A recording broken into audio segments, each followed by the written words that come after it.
Here we go. Hey everybody, it's me, Stuart. Today we're going to be reading a story called Stone Soup. Stone soup? That don't sound very good. Ugh. Alright, well let's see what happens in this one. I hope they don't eat stone soup, that sounds disgusting. Here we go. Jack Grand walked along with a feather in his hat and a smile on his face. Jack Grand was a rat-a-tat man. He could do all sorts of things. He could dance, he could walk on his hands, he could yodel, he could hum, he could play the drum, he could whittle, he even knew riddles. Jack had a good life, but often he was hungry. He had not eaten in many days. He walked until he saw a village. Where there's a village, there are people. Where there are people, there is food, Jack thought. Yeah, that's true. Jack came upon a house. A name was painted on the gate. Tubbs. An old man opened the door. Jack bowed and said, "I'm Jack Grand, the rat-a-tat man." "I have no money," said Mr. Tubbs. "I understand," Jack said. "I'm hungry." "I only have salt and pepper," said Mr. Tubbs. "Ask Miss Grubbs next door." A thin lady answered at the next house. "Hello, Miss Grubbs," Jack said. "I'm Jack Grand, the rat-a-tat man." "I have no money," said Miss Grubbs. "The truth is," Jack said, "I'm hungry." "I have only a head of garlic," said Miss Grubbs. "Ask Miss Chubbs next door." A plump woman answered at the next house. Jack said, "Hello, Miss Chubbs. I'm Jack Grand, the rat-a-tat man." "I have no money," said Miss Chubbs. "I'm so hungry," Jack said. "I have only a few potatoes," said Miss Chubbs. "Ask someone else." Jack knocked on every door. One woman had only cabbage. Her neighbor had only carrots. One family had only a bit of bacon. Another family had only a handful of beans. Jack walked along for a while. He saw a stone. The stone gave Jack an idea. He picked it up and examined it. "Perfect," Jack said to himself. I wonder what he's going to do. Jack ran back to town. He knocked on the first door. Mr. Tubbs answered.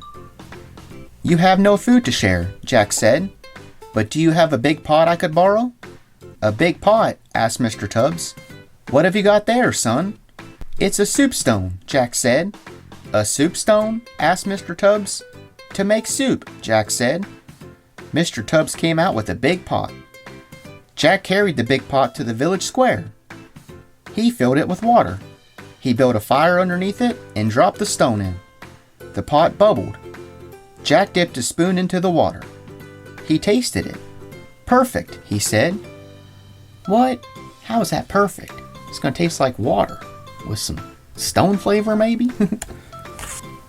"It would be better with a little salt and pepper," said Jack. "Not much, just a little." "I have salt and pepper," said Mr. Tubbs. He ran to his cottage and returned with a salt shaker and a pepper mill. Jack sprinkled the salt into the pot. He ground the pepper into the pot. It bubbled. Jack dipped a spoon into the pot and tasted the soup. "Perfect," he said. Miss Grubbs came out of her cottage. She had been watching Jack. She came over and peeked into the pot. "It's stone soup," said Mr. Tubbs. "Is it good?" asked Miss Grubbs. Probably not at this point. Maybe it's starting to get some flavor. "It would be better with a little garlic," said Jack. "Not much, just a little." "I have garlic," said Miss Grubbs. She ran to her cottage and returned with garlic. Jack chopped the head of garlic. He sprinkled the garlic into the pot and stirred. The pot bubbled. Jack dipped a spoon into the pot. He tasted the stone soup. "Perfect," he said. Miss Chubbs came out of her cottage.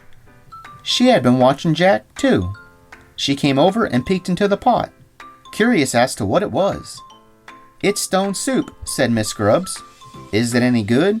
asked Miss Chubbs. "Not yet. I guess it's getting there."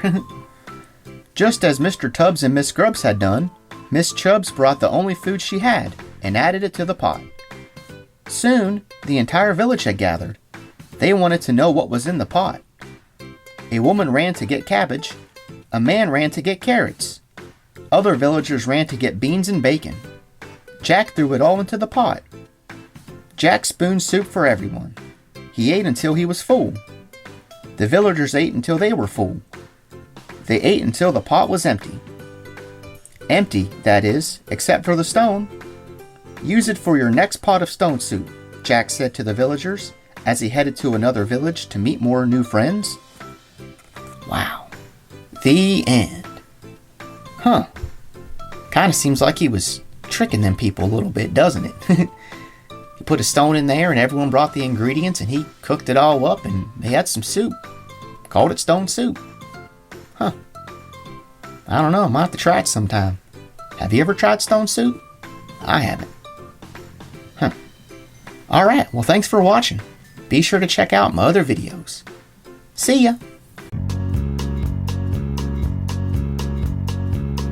Thanks for watching. See you next time.